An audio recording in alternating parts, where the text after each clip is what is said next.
Hello, Oliver. It's Mrs. Griffiths here, but you can call me Carol. Shh. Anyway, your mummy told me that you love cats. So today I'm going to read you a story that's got a cat in it and it's got a very important job.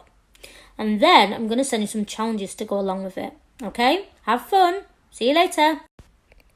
So, the story that we're going to read is called Pumpkin Soup, and it's by a lady called Helen Cooper. Can you see the front cover, Oliver? What's the cat doing? What do you think he's doing to the soup? And then we've got a duck and a squirrel. Oh, I wonder what fun they're going to have. Let's find out. A couple of years ago, I met the author, and she asked me what my favourite character was from the book, and I told her that it was the cat, and she drew a picture of the cat. Can you see? Okay, let's see what happens in the story. Deep in the woods, there was an all-white cabin with pumpkins in the garden. There's a good smell of soup, and at night, with luck, you might see a bagpiping cat through the window, and a squirrel with a banjo, and a small singing duck. Can you see them, Oliver? Can you see them in the window?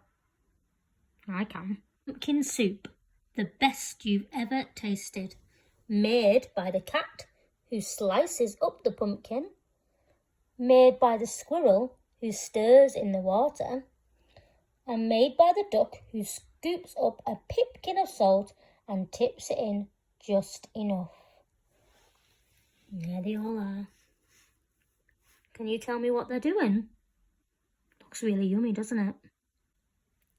They slurp their soup and play their song, then pop off to bed in a quilt stitched together by the cat, embroidered by the squirrel, and filled with fine feathers from the duck.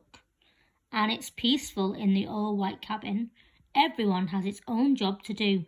Everyone is happy, or so it seems. And there they all are, happy, asleep in their bed. Wonder what's going to happen though. But one morning, the duck woke up early. He tiptoed into the kitchen and smiled at the squirrel's special spoon. "Wouldn't it be fine," he murmured, "if I could be head cook?" He drew up a stool, hopped on top and reached until his beak just touched the tip of the spoon. Plonk! Down it clattered. Then the duck trotted back to the bedroom, held up the spoon and said, "Today it's my turn to stir the soup." Oh dear, what do you think the squirrel and the cat are going to say about that? Do you think they're going to be happy? I don't think they are. "That's mine," squeaked the squirrel. "Stirring is my job. Give that back." "You're much too small," snapped the cat. "We'll cook the way we always cook." But the duck held on tight until the squirrel tugged with all of his might, and whoops! The spoon spun through the air and bopped the cat on the head. Bop! Then there was trouble, a horrible squabble, a row, a racket, a rumpus in the old white cabin. Oh dear, look at them all, Oliver, having a big fight over who's going to stir the soup. I wonder what's going to happen. Look at the cat. He doesn't look very happy, does he? "I'm not staying here," wailed the duck. "You never let me help with anything." And he packed up a barrow, put on his hat and waddled away. "You'll be back," stormed the cat, "after we've cleaned up." And the squirrel shook his spoon in the air, but the duck didn't come back. Not for breakfast, not even for lunch. "I'll find him," scoffed the cat.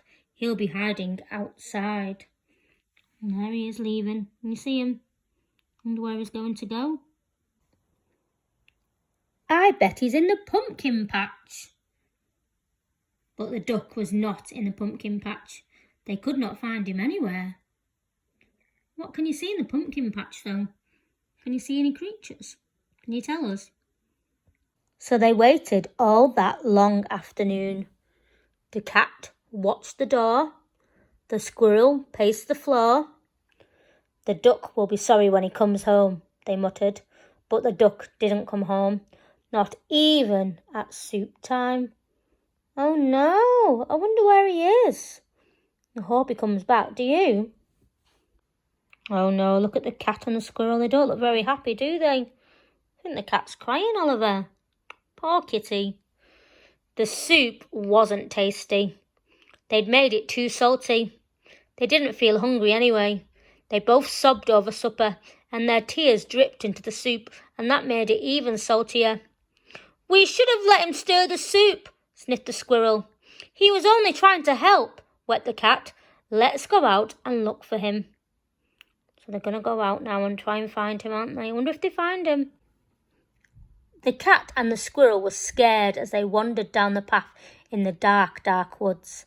They feared for the duck all alone with the trees and foxes and wolves and witches and bears, but they couldn't find him.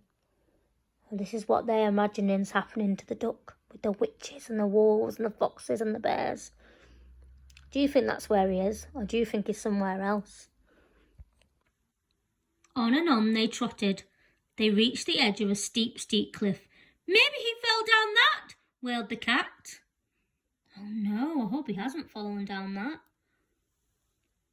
"I'll save him," squeaked the squirrel, and he scrambled down on a long, shapy rope and searched all around on the ground, but he couldn't find the duck. Then the cat whispered in a sad little voice, "Duck might have found some other better friends." "He might," yelped the squirrel, "friends who let him help." And the more they thought about it, as they plodded back, the more they were sure they were right. So here's the duck. They think he's set up his own pumpkin soup restaurant. Do you think that's what's happened? Looks good though, doesn't it? But when they were almost home, they saw a light shining from the old white cabin. "It's Duck!" they shrieked as they burst through the door. And Duck was so pleased to see them. He was also very hungry, and though it was late, they thought they would all make... What do you think they're going to make, Oliver? Some pumpkin soup. That looks a bit messy to me, doesn't it? It looks fun though. When the duck stirred, the cat and the squirrel didn't say a word, not even when the duck stirred the soup so fast that it slopped right out of the pot, not even when the pot got burnt. Then the duck showed the squirrel how to measure out the salt, and the soup was still the best you've ever tasted. So once again it was peaceful in the old white cabin, until the duck said, "I think I'll play the bagpipes now." And there's the last picture.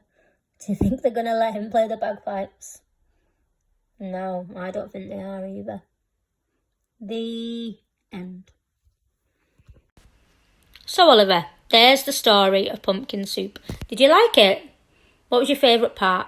My favourite part was when they made soup at the end of the story and it got really, really messy and it went on the cat's head. It's really funny though, but it made me laugh. Anyway, I'd like you to draw a picture of a cat or your favourite part of the story and write some words about it. See if you can do it.